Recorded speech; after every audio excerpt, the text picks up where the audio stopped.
नमस्कार दोस्तों, आप सभी को हमारे यूट्यूब चैनल पे स्वागत है। आज हम मूवी के बारे में आपको इन्फॉर्मेशन देने वाले हैं। उसका नाम है गॉडसे और ये मूवी आपको किस OTT प्लेटफॉर्म पर किस टेलीविजन चैनल पर देखने को मिलेगा, उसके बारे में भी एक जानकारी देंगे। तो चलिए शुरू करते हैं। गॉडसे 2022 तेलुगु भाषा की विजिलेंट एक्शन थ्रिलर फिल्म है जो गोपीनाथन कोठामी द्वारा लिखित और निर्देशित किया गया। सी के स्क्रीन बैनर तले सी कल्याण द्वारा निर्मित है। फिल्म में सत्यदेव और ऐश्वर्या लक्ष्मी उनकी पहली तेलुगु फिल्म है। ये फिल्म 2018 की कोरियोग्राफी फिल्म द गणेशाई की रीमेक है। गॉडसे के 17 जून 2022 की रिलीज हुई, जिसे समीक्षकों से मिलीजुली समीक्षा मिली। अरविंद के दुल्हन का एक समीक्षक समझौता विशाल के वो एक गर्भवती बंदूक के बचाने की विफल रहती है, क्योंकि दो लुटेरे में से एक सारा जाना और दूसरा गर्भवती महिला का गला काटकर भाग जाता है। 63 दिन बाद विशाल के माथुराम गॉडसे नाम के एक सत्यराम व्यक्ति की बातचीत करने का काम सौंपा गया, जिसने कई हाई प्रोफाइल व्यवसायियों के एसपी समीर का अपहरण कर लिया गया था। वैशाली गॉडसे से बातचीत करने से जबकि पुलिस गुप्त रूप से एक गुप्त द्वीप में उनके अड्डे को घर लेता है। गॉडसे ने विशाल के औद्योगिक मंत्री फनी कुमार को लाने के लिए कहा। कई सवालों के जवाब देने के बाद फनी कुमार ने खुलासा किया कि कंपनियों को वास्तव में 16 कंपनियों कहा जाता है जो अस्तित्व में नहीं है, केवल अखबारों में छुपती है, जिसके उपयोग में लाभ के बदले नौकरी पाने के लिए दरवाजे के लोगों के खिलाफ गिरफ्तारी के लिए कर सकते हैं। इसके गॉडसे क्रोधित हो जाते जो डीजीपी की धमकियों के बावजूद समीर को हत्या कर देता है। गृह सचिव को डांटने के बाद वैशाली चला जाता है, जहां से पता चलता है कि गॉडसे वास्तव में लंदन स्थित एक व्यावसायिक है जिसका नाम विश्वनाथ रामचंद्र है। अनंत कुमार को गॉडसे के साथ बातचीत करने के लिए मदद दिया जाता है, लेकिन गॉडसे उसके मंत्री चाचा को चाकू की नोक पर आत्महरण करने की धमकी देकर उसे छोड़ने की चेतावनी देता है और बताता है कि वो केवल वैशाली के साथ बातचीत करना चाहते हैं। वैशाली को वापस बुलाया जाता है और गॉडसे उसे भंगर अजय सारथी को फ़ोन करने के लिए कहता है। गॉडसे ने अजय को उसके गर्भवती पत्नी शालिनी की हत्या के डकैती के मामला बनाकर उसके बारे में पूछा, जिसकी पहली वैशाली का बातचीत की थी और उसे गुंडे को ही ले लिया जिसने शालिनी की हत्या की थी। जब गॉडसे उसे उसके उद्यम के बारे में पूछा गया तो उसने वैशाली में मीडिया दिग्गज मूर्ति सेवानिवृत्त मुख्य नारायण धीर अंधर कृष्णान और मुख्य चुनाव आयुक्त लक्ष्मी नारायण को लाने के लिए कहा। उसके बाद गॉडसे डाकुओं को मार देता है। बाद में ये पता चलता है कि गॉडसे के विषय जो था विश्व व्यापार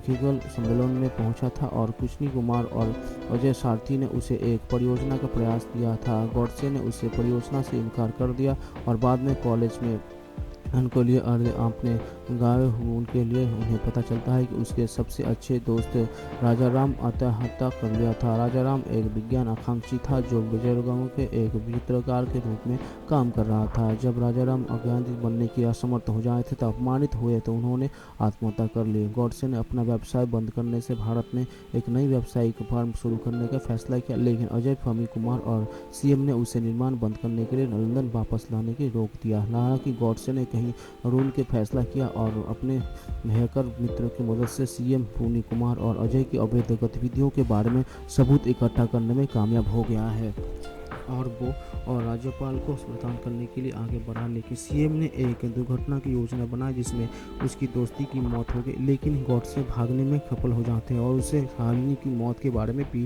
पता चलता जाता है। उसे उसके न्याय के हिस्से लेने के लिए मजबूर करता है। ये सब जानने के बाद गॉडसे ने खुलासा किया कि उसने पहले ही मंत्रियों के अवैध व्यवहार और योग्यता के बारे में मीडिया को लीक कर दिया गया था। अनंत कुमार और उसकी टीम द्वीप पर जाती है, लेकिन पता चलता है कि गॉडसे भाग जाता है।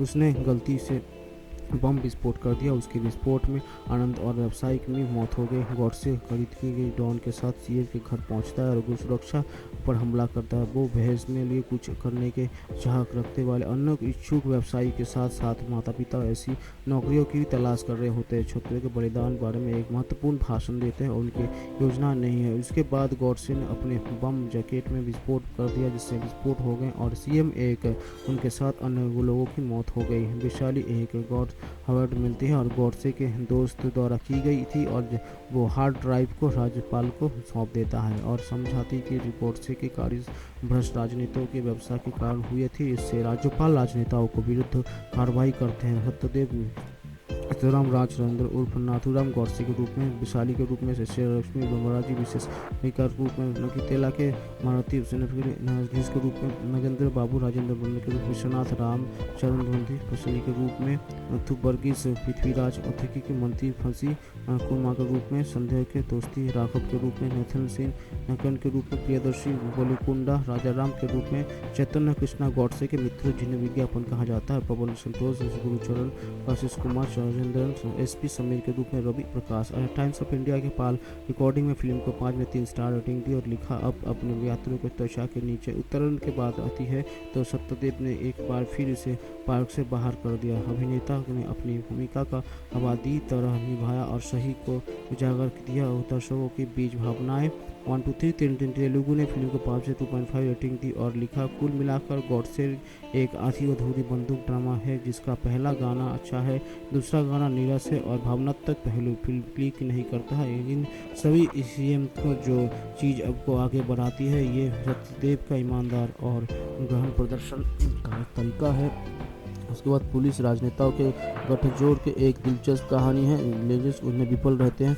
एशिया तेलुगु 5 से 2 रेटिंग दी और महसूस किया कि फिल्म ने ताजगी की कमी और प्रतिनिधि के समीकरण के उपयोग के दरवाजे के साथ कुछ गड़बड़ होने का एहसास होता है। आदित्य कलर ने अपनी भरोसेमंद सहयोग और बानर कवली के राजकुमार कल्लाबेरियन को बंदी वारन की जांच करने के लिए भेजा और बाद में अपनी बहन राजकुमारी कुरबाई और सुंदर जोझाई को जानकारी की बंदूक के किले में पहुंचने के पहले वादी बदन के सपना एक वैष्णव अराजकता के अंक नंबी से होता है, जहां वो उन्हें बचाने के लिए आगे बढ़ता है। नारायण का परिवार गगन से उन्हें उनके बहू को बचाने के गहन लगाता है। गगन बहू को बचाते हैं और जो स्वीटी होती है हरान दौरान गगन को गोली मार दी जाती है और वो उसे मृतावस्था में छोड़ दिया जाता है। हालांकि गगन नारायण की मदद से बच जाता है। नारायण की पत्नी ने खुलासा किया कि नारायण और जेपी ने वीरेंद्र की शादी स्वीटी से कराने का फैसला किया। शादी में अर्जुन के आदमियों द्वारा वीरेंद्र को गोली मारते हत्या कर दी गई जाती है।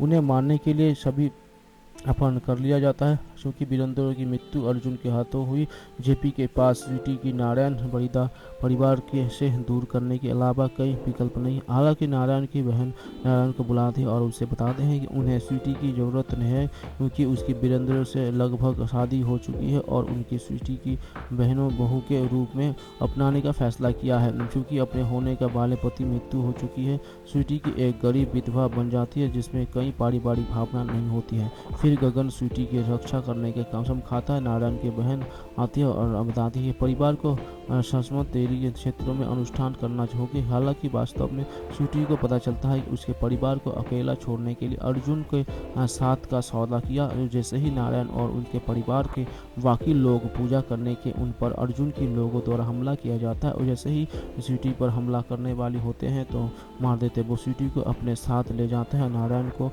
ले उनकी ज्येष्ठता के बारे में महेंद्र वर्गा गगन पर नारायण और अर्जुन दोनों के क्रोधित होकर इसीलिए दोनों के लिए हमले चक्रवर्ती और पृथ्वी गंभीर रूप से घायल हो जाते और नारायण स्वीटी का अपहरण कर लेता है।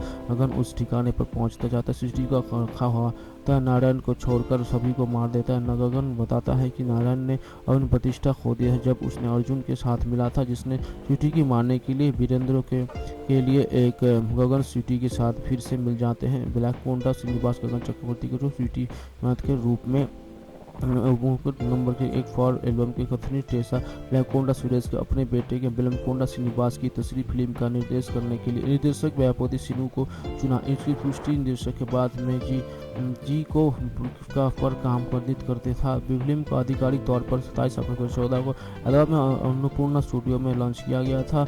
देवीश्री प्रसाद को संगीत निर्देशक घोषित किया था। आर्थर ए विलन को छायांकन घोषित किया था। एस प्रकाश को कला निर्देशक घोषित किया था जबकि कहानी और संवाद एम नारुदा लिखे गए थे। जहां सत्ता की फिल्म व्यापति सिन्हू के पहली फिल्म थी और फ्रीप का काम कर रहा था पूरा था। व्यापति के गोलकंडू के सूरज के वित्तीय प्रकट के कारण कल्लामंडू बुलजी के फिल्म के निर्माण के रूप में उनकी जगह ले लिया गया था।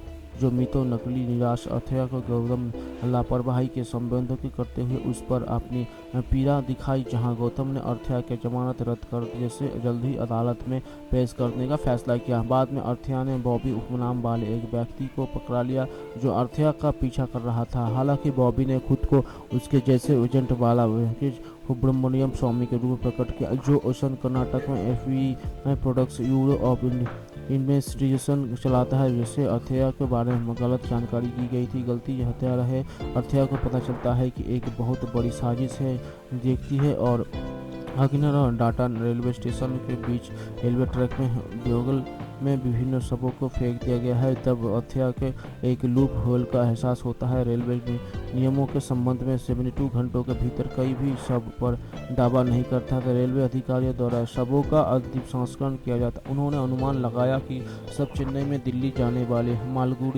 मालगाड़ी के लादे गए हैं। इस जानकारी का उपयोग करते हुए यात्रियों ने देखा कि तमिलनाडु के अर्बन बक्सम के शवों को मालगाड़ी में लादा गया है। बक्सी बॉबी को स्नेहा के